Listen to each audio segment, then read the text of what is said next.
And welcome back. Next, we're in conversation with Angelo Ficht, who is the Director of Research at the ASRI.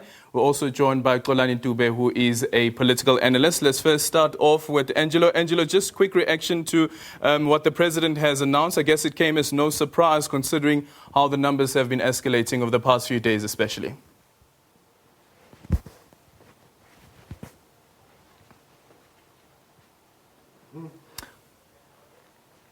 Hi, Angelo, can you hear me?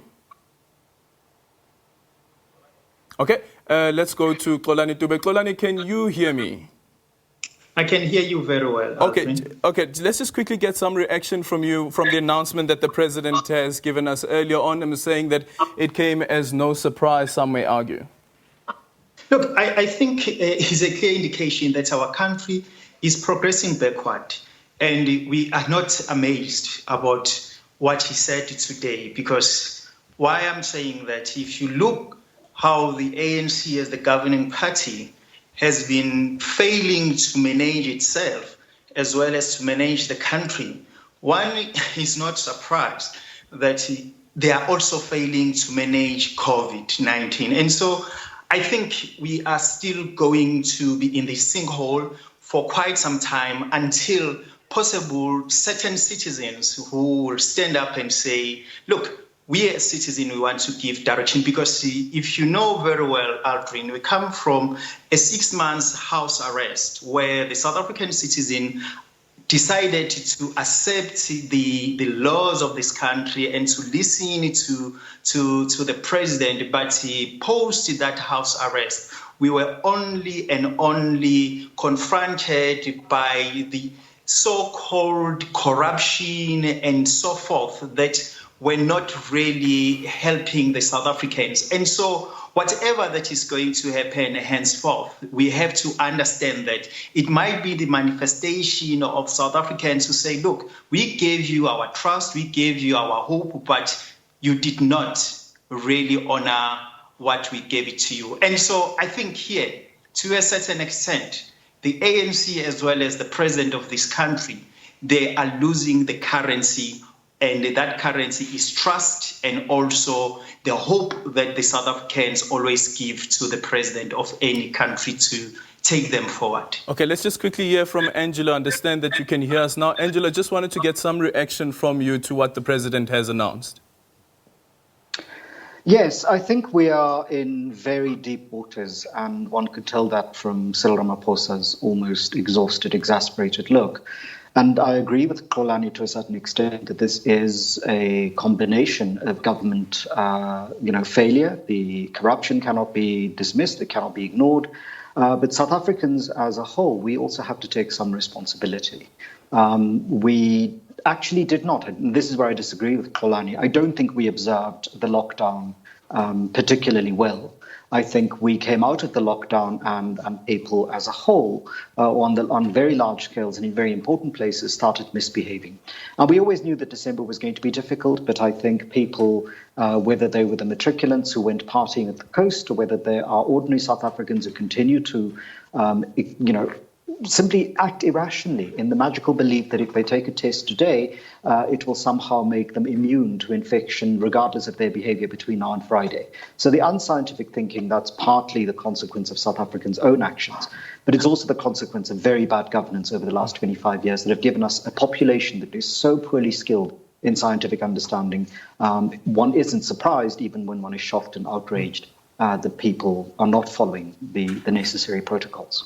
Do you then think, Angelo, that there was probably an overestimation from the government side that people would be complying with the rules and regulations to such a point now that you have the president having to announce that it is now illegal to be in a public space without a mask? It is a criminal act. Absolutely.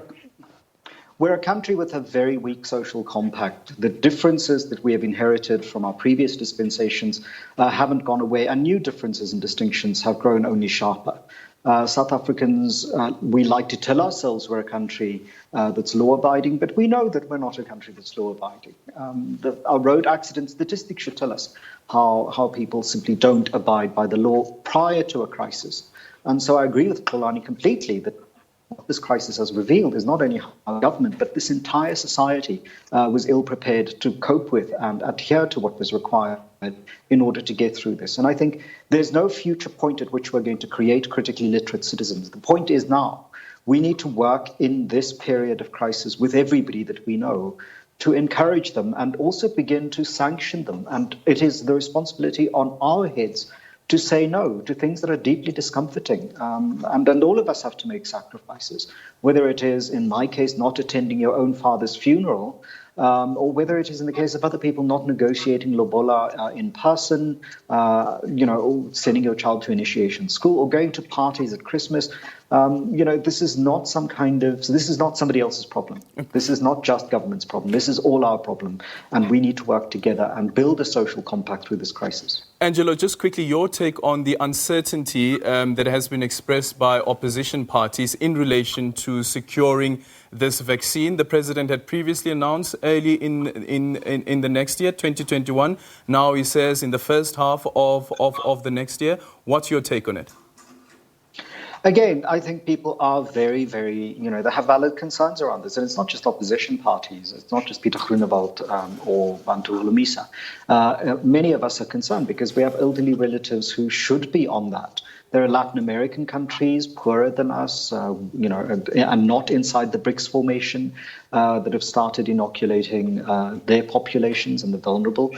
We should get that as soon as possible, and particularly for the healthcare workers, because it's doctors and nurses, some of the lowest paid nurses in this country, who've had a horrific year, will have to go through another even more dreadful than usual Christmas season, having to help people who behaved irresponsibly, who are putting their lives, their families' lives at risk, and for whom January is going to be a horrific period precisely because we're going to see infections in the next 14 to 15 days from even people, violating the regulations at the moment. And it's often not people who can't afford not to violate it. It's often among people who can very much afford to violate it. Middle-class people, wealthy South Africans, etc. Well, thank you so much, Angelo. Fik, Xolani, your take on that, this uncertainty in relation to this vaccine? Look, as I'm saying, we are a leaderless country, and I don't think that we do planning because, as I've said, this pandemic has been with us for quite some time now. And to hear kind of mixed matching between the Department of Health as well as the presidency, and it clearly shows that there is no coordination in terms of how to run this country. And it's such a shame that those countries that are, to a certain extent, in terms of human development and in terms of standing economy, like your Costa Rica, your Mexico, and so forth, they are at the advanced stage in terms of dispensing the vaccine. And so the issue of locking people in their houses without giving them an alternative, I think is very unfair because we've been in this in the previous, and the next year is January, and we have to take into consideration the socio-economic factors that parents have to pay for school fees, parents have to prepare for next year. And so, in the South African context, that January is very commercialized. And so you ask yourself, if you're going to arrest people until the 15th of January, how are they going to survive in terms of the economy and so forth? And if you look at the speech of the president, the most people that to a certain extent are being suppressed are those who are in the informal sector. And the informal sector, it's servicing and is being driven by the so-called the historically dispossessed and the oppressed of our country. And so such kind of pandemic and the way the president is trying to sort out the issue to a certain extent is still widening the gap between the poor and the rich. And we have not seen him trying to make a serious intervention on how to bring close those who are poor and how to a certain extent, help those who are poor to meet and confront the realities that they will be facing in January and February next year. And at least now we hear from Discovery saying that it will try and secure those vaccines for its members. Xolani Dube, really appreciate your time as well as Angelo Fik. We've come to the end of today's program. Thank you so much for watching.